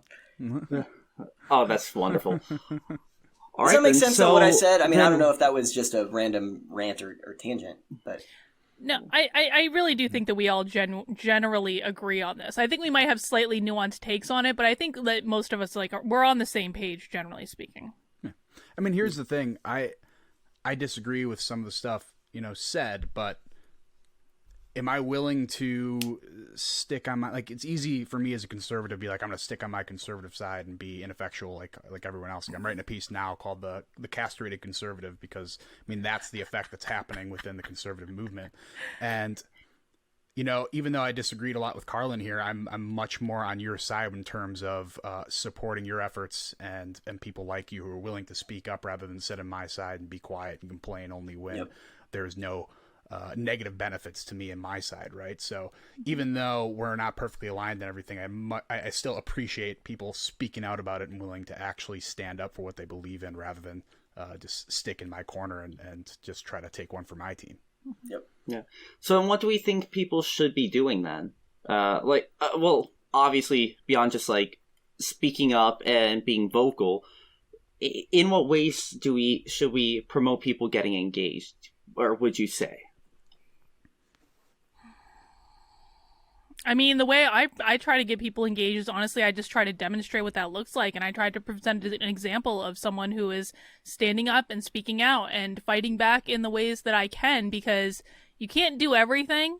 It's impossible to even try. But like, there are things that every single person can do, from, making videos, to writing articles, to going to a school board meeting, to calling and emailing state representatives, to sending tweets from your anonymous Twitter account. I mean, and I think that, I always hesitate to give people, because people ask me this all the time, like, Karlyn, you want us to fight, what do you want us to do? Well, pick something. Pick anything. Like, because the minute that I give you a list of things, you're going to only restrict yourself to that list of things, or you're going to make some excuse about why you can't do the things on that list of things. Like, just do like anything. Literally, talk to a friend, have a conversation with your Aunt Sue while both of you are alone and you're not broadcasting on the internet, but you're having a connection with each other. Like, there are literally an unlimited number of ways that people can participate in trying to be proactive about creating the culture they want, but they have to make the choice to step up and say, I don't know what I'm going to do yet, but I'm going to do something. Yep. There's an ironic trend in between conservatives and the left, where the left tends to believe in collectivism, but they're so ready to take individual action, whereas the right, conservatives, typically promote just independent values, pick yourself up by the bootstrap, do yourself, and yet there is this continuous waiting for either some holy leader to guide them, or and really maybe this does have some historical value from their religion, where the religion kind of teaches them to be guided. So they're always looking to be guided and not necessarily not guiding themselves or not guiding others. And I see that as being a very ironic just failing in the conservative movement, or unmovement. I would say I wouldn't even say it's necessarily a movement most of the time. It's because it seems to me that conservatism is just the lack of movement, at least with how it has been since I've been young. Well, you could also say it's practicing. You could also say it's. You could also say it's practicing what you preach. Kevin, though. we just got more information about you than we actually wanted. Thank you. Well, you could also say it's practicing what you preach. I think I wouldn't say too much of it is rooted in some like weird, multi-generation Christian thing, as much as it is, if you're the type of person who doesn't want to be told what to do, you're probably going to be hesitant to tell people what to do. So that would be the steel manning of that. But the general idea of the irony of those juxtaposed things, I think, is spot on, regardless of the reasoning why that is. I actually want to push back on that, James. I'm about to defend you and defend the point that I think, because honestly, I think that the point that you just made was so brilliant. In terms of like, I agree with you. I think there might be something to be the fact that like conservatives are waiting to be led by a literal savior, that many of them are waiting to be to come back to earth at any moment to redeem all of us. And the reason I say that is this, like, the excuse that I always got from conservatives when I would ask, like, why can't like you tell me what your platform is or give me some sort of plan? They're like, Karlyn, we just don't want the government involved. We just want to leave people alone. Well, guess what? As soon as I started hanging out with the libertarians, with the Mises Caucus, there is no group of people that wants the government out of their business more than the libertarians, right? That is their entire shtick. They don't want the government involved in anything. And yet still, this libertarian group was able to hand me a pamphlet that they put together with their 8-point platform about things that they care about and things that they're fighting for. And I have watched the Mises Caucus, and I'm not saying libertarian proper because I have issues with the larger libertarian party, but the Mises Caucus, like I have actually watched the Mises Caucus in New Hampshire create more actionable plans in the last week than I've seen of the GOP in the last year. And so there is, I do agree with you, James. I think there is something about this mindset. Like they're waiting to be led by something instead of saying, if we want something done, we're going to do it ourselves. Well, there's a... Yeah, I think, James, let me just say something really fast. Is that I think what we're pointing at is what you would call like lazy and wanting someone else to take care of it, which we've just talked about how that's endemic to people. Like that's where the culture has what it's turned into anyway. So like the left is the same thing, wanting to be led, wanting people to take care of the issue, and that's just a thing that's been instantiated in our culture. I was just pushing back on the why of saying it was some uniquely Christian thing when the left literally has the exact same mentality, which is someone else take care of it, please take care of me, daddy government. The irony is, I understand the right hypocritically preaches a different thing while they're upholding that same attitude. But this is all in the semantics. I was just saying it doesn't necessarily matter why that is. Yeah, the right is doing that, and the left is doing it. So how do we get people to stop doing it, regardless of the ideology, whether it's for them to be re-empowered, as you talked about, Karlyn, or something else? That's all I was saying. Sorry, go on, Kevin. Yeah, but it's ironic because even while the left is preaching for all this collectivism and daddy government take care of me, like their action shows that they're willing to do things to make that happen. Mm-hmm. Yeah. So like they may be wanting it, but they're taking the action to make it happen. Whereas the irony is that the right says leave it up to individual action, and they are not taking the action. It's not even that they don't want to push their leadership onto other people or push their beliefs on other people. They're not even doing anything for themselves. Yeah, and then they are passive, being completely passive. And then they'll say, like, oh, we're not doing anything because we just want the government out of our business. Well, then why are the libertarians doing something? Like, and this is honest. Like, I would love, like, Kevin, maybe you have some insight into this. I really don't understand why the most anti-government group is capable of putting together a plan while the conservatives who, like, are using the excuse that they don't want government in their business, and they're still incapable of putting together a plan. I don't know what it is. So I think Eric Hoffer made the exact observation you made, James, is that any group that looks for collectivism normally has to have a leader, and that leader is naturally individualistic. They always have the individual characteristics is what makes them the leader in that collective, and that's also the reason they're the first one to get killed once that mass movement gains power. Yep. But on the opposite side, you have all these individualists who are too scared to make a collective, so they never make the cohesive group and have the cohesive messaging that collective has to gain any momentum. So I think that's a lot of the reason you're not getting this pushback against the mass movement, and you know, Eric Hoffer laid that out right there. Now, what the Mises Caucus is doing, you know, I hope they do really well. I really hope they do good at the state level. But there is a reason why the libertarians don't gain traction at a national level, is because they have the same problem. The natural individualists don't like to create a collective group like that, and I think it's just that they have a natural defense against themselves. Well, and again, I think we need to separate out the Mises Caucus from the Libertarian Party proper. That's what I try to do. But my question is not even like, will they make gains nationally? Because I don't think that that's even a possibility for many, many, many, many, many, many years. But it's just like more this mentality of like, why are they coming? Why is this? I'm looking at it from more just like a group culture perspective. Why is this group able to come together as a collective when they are the most individualist of any of the groups that we're talking about? Why are they able to do it and conservatives cannot? Because I really think if we're able to like crack the nut of what prevents conservatives from doing this, that would be something that would be monumentally helpful. But I don't understand why they are incapable of coming together. And even the Republican Party has not updated their platform since 2012. It is the same platform that they had when Mitt Romney was nominated for president. Like, there is no excuse for this. And they can say, well, we didn't have the convention this year, but it's just like, there is no excuse. At some point, you have to take responsibility for like what you're not contributing. I think part of it's probably... But to your point... No, go on. You can go, Drew. No, it's fine. It's a different thing. Okay. Well, yeah. I mean, really quick. I mean, I think the point you made, and I'm not trying to relate the Mises Caucus to the Libertarian Party as a whole, especially nationally, but I do think conservatives have success locally, but they cannot get the momentum going, at the federal level. And when it comes to not changing their platform since 2012, I mean, the slow to change is kind of the header on their party platform there.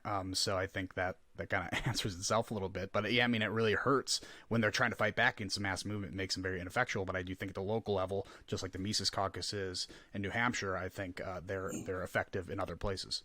Yeah. So there's three things I think here to kind of answer your question, Karlyn, and then also James to kind of answer your question about actionable, something actionable. I think the first thing is something that I mentioned before, which is I think that the conservatives by and large think that this is just the same old culture war that they've dealt with, and they've never really seen like substantive consequences from their inaction in the past.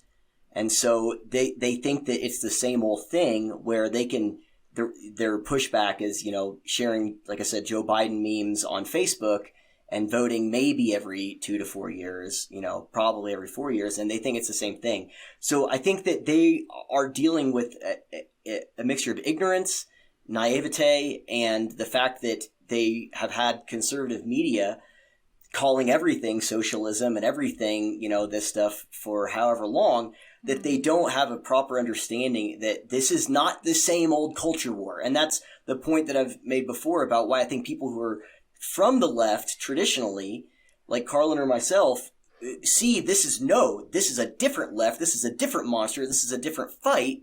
And so we take it seriously in a way that I think a lot of the conservatives, obviously I'm not saying all conservatives, not present company notwithstanding. So but my point is I think that the right at an institutional level doesn't understand this thing, and they're waking up. And that leads to the second point, which is the way that people are waking up is, I call it's a casualty versus converts.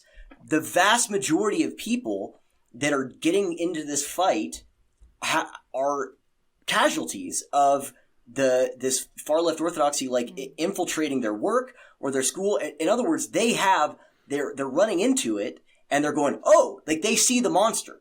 And so that wakes them up, but only after that they've experienced it in real life and it being right in front of them, which is usually in the form of it gaining more power and trying to impose its will on them, which is that's not a good model.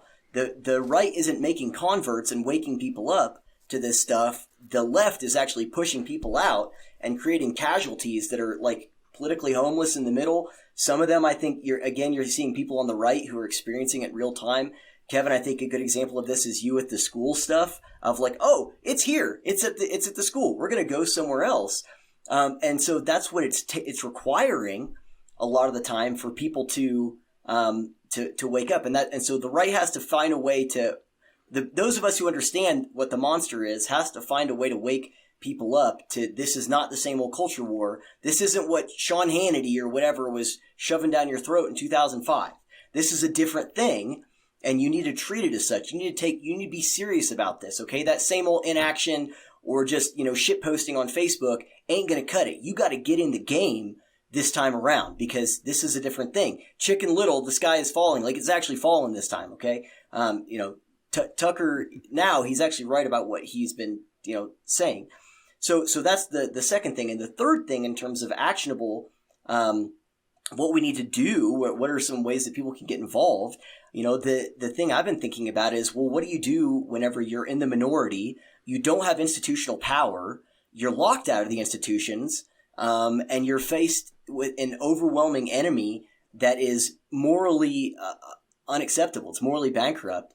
And the closest example I can think of where a group won was the civil rights movement. I'm not saying that we're the same as fighting against Jim Crow. I know people would take an uncharitable interpretation of what I just said, but my point is that you had a group of people that wasn't just black people. There were white people who supported that as well, and who they were not they were a small minority of the population. They were locked out of the institutions at every level, but they were able to, in a short period of time, change the minds of enough people to undo and get this evil ideology out of the institutions. And one of the ways they did that was by sticking their necks out, go to the Montgomery Ward, the counters whenever they stayed at the counters and did all the boycotts. They stuck their necks out there to help expose the morally bankrupt nature of this ideology And as people saw what this thing was, then they woke people up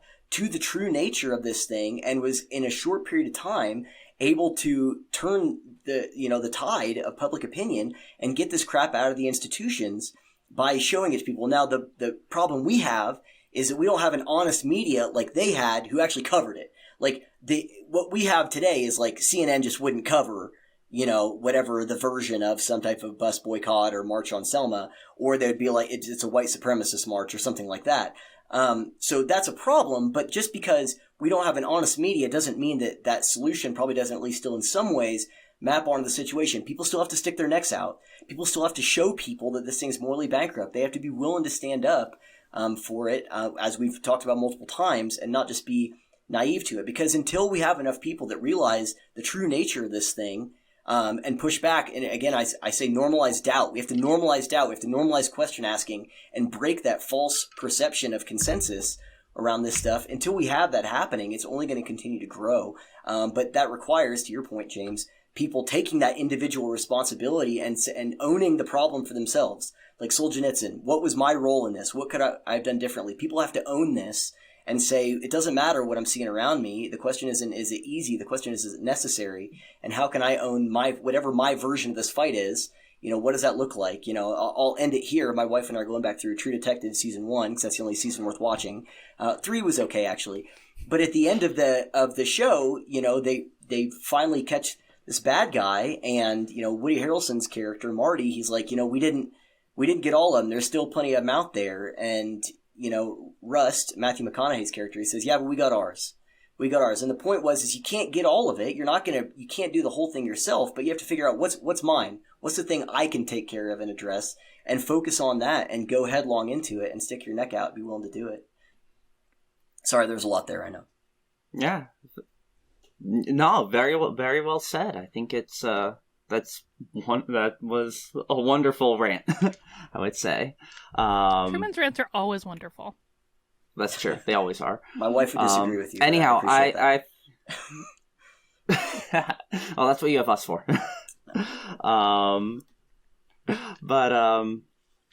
Yeah, so I think we should probably start wrapping it up right about now. It's been a great discussion. I think we've been able to cover a lot of ground here. So anyhow, Karlyn, closing thoughts? Well, I don't know if we've actually talked as much about the government and its role as maybe you intended, but I mean, maybe the conversation that we had was a reflection of the positions that we have, because it sounds to me as though people, like, I think where we all generally agree is that culture is created by people. And I think where we've had some disagreement is, what are the responsibilities of people insofar as creating the culture that they want? Now, I am very cut and dry on this, and I understand. I want to acknowledge that I can sometimes come across as very simplistic about it, like you either do it or you don't do it. That's like intentional, because, are these things more nuanced? Yes, of course they are. But at the end of the day, the experience that we have is the sum total of the contributions that we make to any given experience. And so I do really think it's helpful to bring it down to brass tacks. Do you want the culture to reflect your values, or do you want to stay silent? Which one do you want? Pick one. You can't have both. And each one of those, to the points that Truman keeps making, it's a trade-off.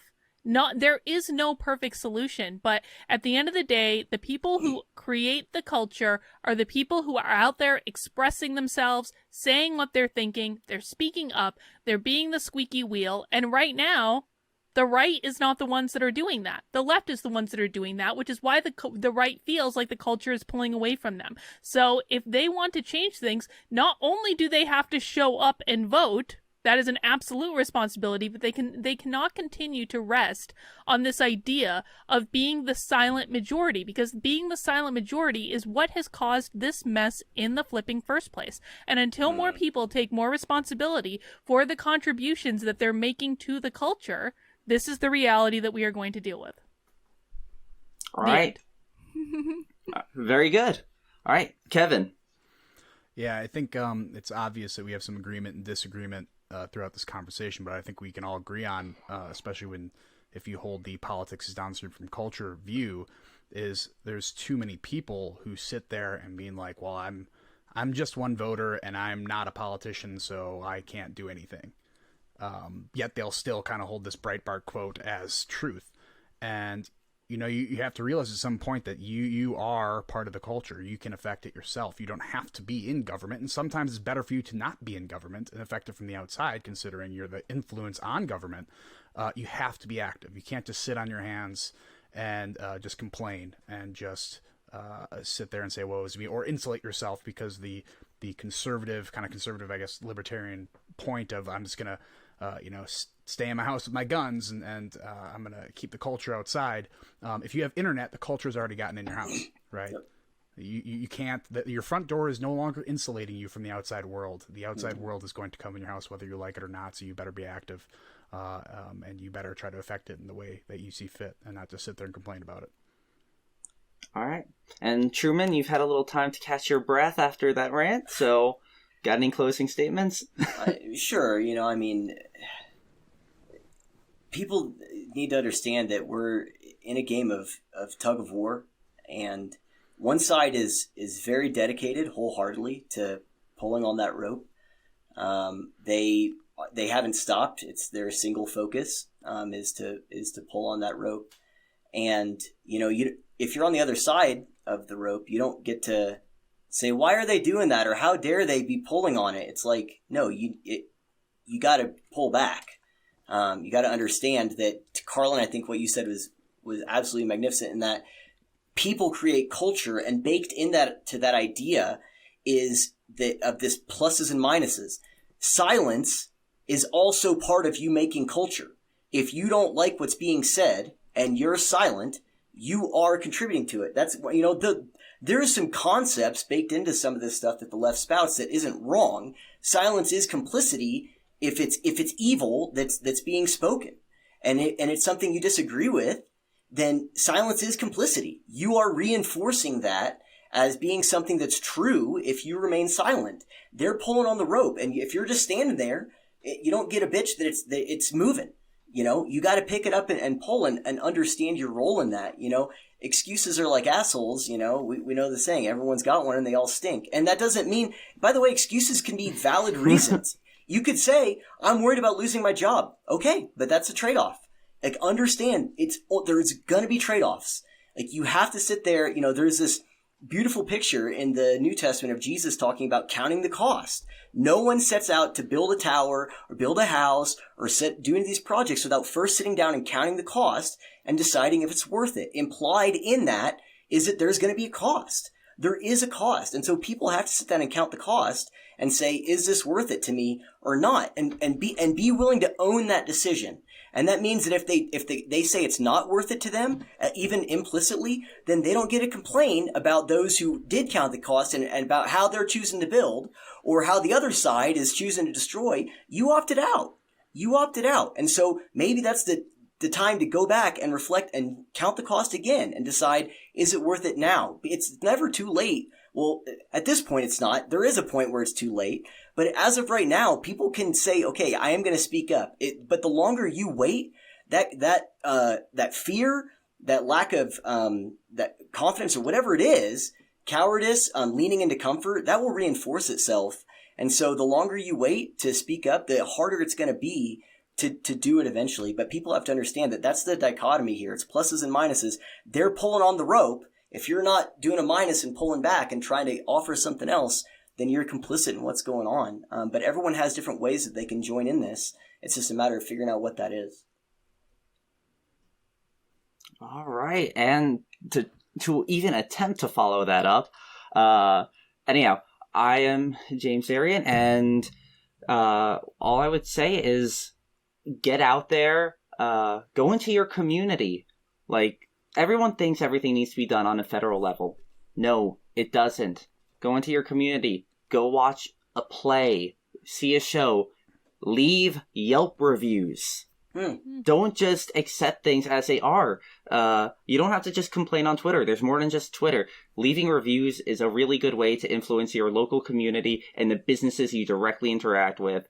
Going and writing to people, as we stated before, write to your representatives and know that the state that the people you elect, they represent you.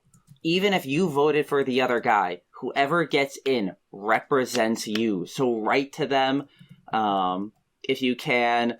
Make YouTube videos if you want. Talk to your neighbors, talk to your friends, talk to your children. Definitely speak with your children. It is important for your children. If you want them to have your values, you need them to know your values. So that is how tradition lives. That is how tradition carries on and lasts for generation after generation. Be the change in your life. And if you feel like life's taking it to the next step and getting involved in political office, go for that. These are the types of things people can do. I really believe that getting involved in your culture, there are small ways you can do it. Even just if you sell a product, you could even just leave a note with a product. God bless, thank you. Do something that shares a tiny part of your values. And that can make all the difference to even just one person. Anyhow, my name is James Darian. This has been Karlyn Borysenko of Karlyn Borysenko, KB at locals.com. We have Kevin of Engineering Politics, engineeringpolitics.locals.com, as well as at ThinkSpot and all over the internet. Truman of Return to Reason, again, also Locals, ThinkSpot, and all over the interwebs. You, of course, will find our descriptions below. I am James Darian of Commutation Construct, and this has been Ember, and I believe we have grown some beautiful flames here today. So, have a good one, everyone.